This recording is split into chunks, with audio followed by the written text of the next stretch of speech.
Hi, my name is John. In today's video, we're going to talk about how we build our floating dock with a fire pit on it. So one of the first things I want to talk about is that we were on the design stage. I really wanted a fixed dock because I thought that a floating dock would be very unstable.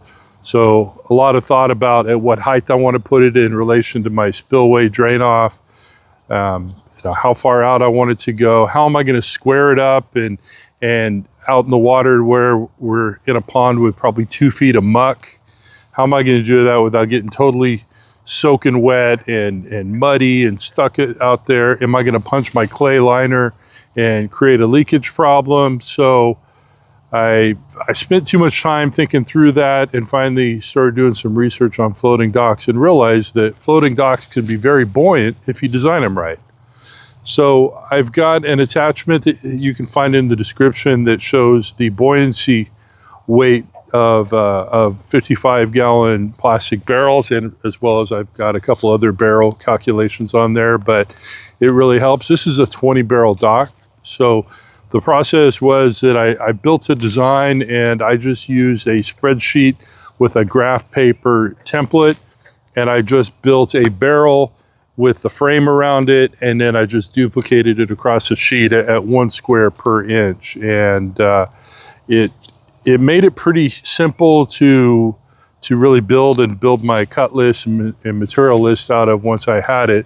So the frame, we actually milled a lot of lumber off of the property when we had a lot of tree work done here, and I had a lot of 2x8, which was red oak, which is true 2 by true 8. I had 18 20-foot sections laying around, so it might be a little underbuilt in some instances, especially if it was more like pine or fir lumber, but the oak was pretty hard. So it's 16 by 16 foot, and I built the frame out of that, and with that put 20 barrels underneath it. So the barrels I was able to procure on Marketplace. I got anywhere from I think $3 to $5 up to about maybe $8 a barrel. I got 20 of them. So of course you got to take the stickers off. You got to make sure that they're completely empty, and then you got to silicone the bungs on them and get those all tightened up. One thing I did was I marked the absolute top and bottom of the barrels so that when I had it out on the water, I could roll them up and know that I had the bungs out of them. And we built the frame in one afternoon and put it together. I had my neighbor come over with his tractor and lift the frame up. We put the barrels underneath one side, set it down, lift it up the other side, put the barrels underneath it, and they were all facing to where they would roll, and it would roll off into the pond. Well, we had a bit of a snafu pushing it in because the transition to drop down, some of the barrels fell out, so we had to pull it back up and actually band around the barrels so that they wouldn't fall out when they were not in contact with the ground when it was being pushed in. But once we had it out on the water, I had a temporary brace on two sides. One of the sides, the temporary brace broke. You'll see the picture of that. But I tethered it to the shoreline and went out and finished the bracing up, and then got some 5/4 boards from Lowe's and decked it all in 5/4 pressure treated, essentially 6-inch wide, 16 feet long. We also put the fire pit in the middle of it, and I got the grate of the fire pit through a recyclery, a metal yard here locally, and of course I found that on Marketplace too. That worked out well. I lined up the bracing for it so that when it dropped in, it's just perfectly flush with the deck and it doesn't stick up at all. Put a ramp on it with pivot pins. I've got the pivot pins on in the description. If you find those on Amazon, if you buy them through that link, I may get a small commission, but you won't pay any more for it, but it just helps the channel.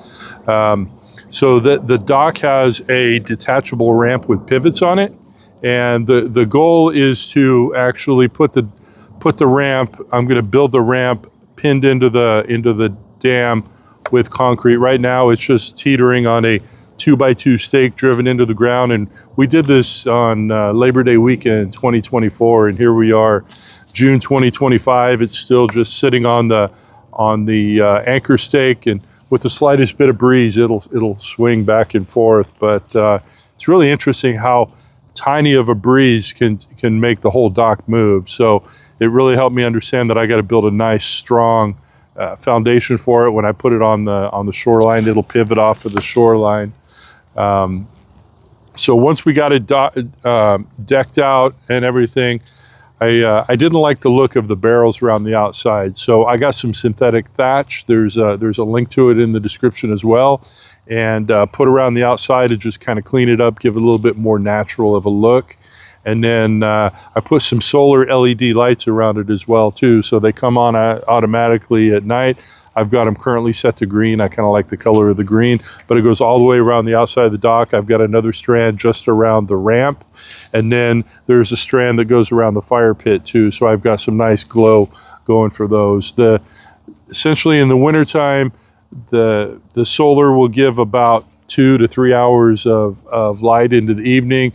In the summer, with the longer days and the good sun, we're getting anywhere from 5 to 6 to 7 hours of LED lights. So it's worked out well. With having the dock floating, it's given us tremendous versatility. Now I can pick exactly where I want to set my anchor and put the dock to come off of the pond. So if I want to make adjustments, if I had made it a permanent, it is where it was, and would have taken construction to move anything.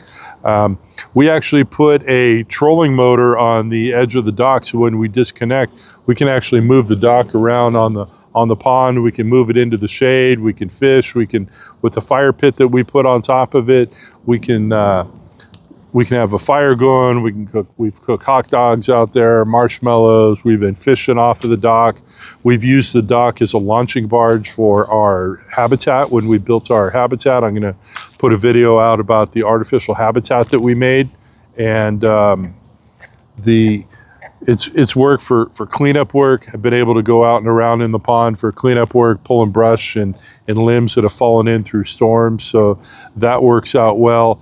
When we put our spawning beds in, we put in synthetic spawning beds, and we wheelbarrowed on our gravel onto tarps, and then we just took the barge over the top of the spawning beds and just raked it off into there. So it's been very versatile for us for just doing maintenance work on the pond, but as well as just having fun and launching it, just floating around the pond, going in different directions, just fishing, going back into the canyon back there. But it's really been fun to have. It's a project that I'm so glad that we made floating, and there's a couple of afterthought things I wish I would have thought of. So I do have a space on two sides of the barrels the way that I built them. I figured the direction one direction but not the other. I really wanted it 16 foot square. I didn't want to have it oblong at all. I didn't want any railings on it. So I really like the ability to just walk up to the edge. The utility portion of doing work off of the edge of the dock, but being able to go up to the edge, to hang over the edge with the Setchi disc, to check my water temperature, to feed the fish. It's just nice not having any barriers there. But in hindsight, I really wish that I would have put a live well in the deck. I'm probably going to retrofit one in. I'm probably going to have to build it as a steel frame so that I don't have sag, because there's only certain areas where I can put it, and the deck boards are so thin that I'm going to have to build up underneath it so that they're not weak when we're not using the live well. So I think I'm going to put a live well off to the side. Also too, I'm going to put a battery trough in the side with my 24-volt batteries to drop them down below the deck, so that the power bank for the trolling motor is down below and it's out of the way. I'm going to have a solar panel that I can plug into it, and then if I want to use the dock and use that space where the panel is, I can just unplug it and take it off of the dock, but I'll still have a good 24-volt charge of two 12-volt batteries there. So there's a lot of versatility to it. I'm going to put a power bank as well on the battery pack, so I'll have simple USB power, as well as I'll just probably put a small 110 inverter there just to have for little whatevers. But I initially got a a trolling motor on Marketplace. It was only a 30-pound thrust. It'll move the dock around, but if the slightest wind comes, the slightest breeze, I'm working against it, and it's just completely ineffective. So I got a 24-volt, 60-pound setup I'm going to put on, and that'll be mounted to the dock. This is just kind of a temporary clamp. I got it on a couple of blocks, so it's easy to take on and off. But the 60 will be a little bit more permanently mounted. I'll still probably put some quick release hardware on it. But it's been a great project. We love the dock. We're out here. We come out and we hand feed the fish every night, and it's really fun. They see the truck coming. You see the little wakes of water coming across the pond as we come down the side. We come down, we turn the corner in the truck. The wakes start turning towards the truck, and then by the time we get over here and get out of the truck, they're all up at the dock just waiting. The impatient ones will then come around the dock over to where we park and be waiting there for us to grab the feed and come out, and we sit out here on the dock. It's just great fun. So if there's any comments you have of thoughts or things that we could have maybe done differently, or ideas or enhancements that we could add, or stories about your dock, we'd love to hear them. If you saw value in this video, hit like, subscribe, and we'll see you on the next one. Thank you.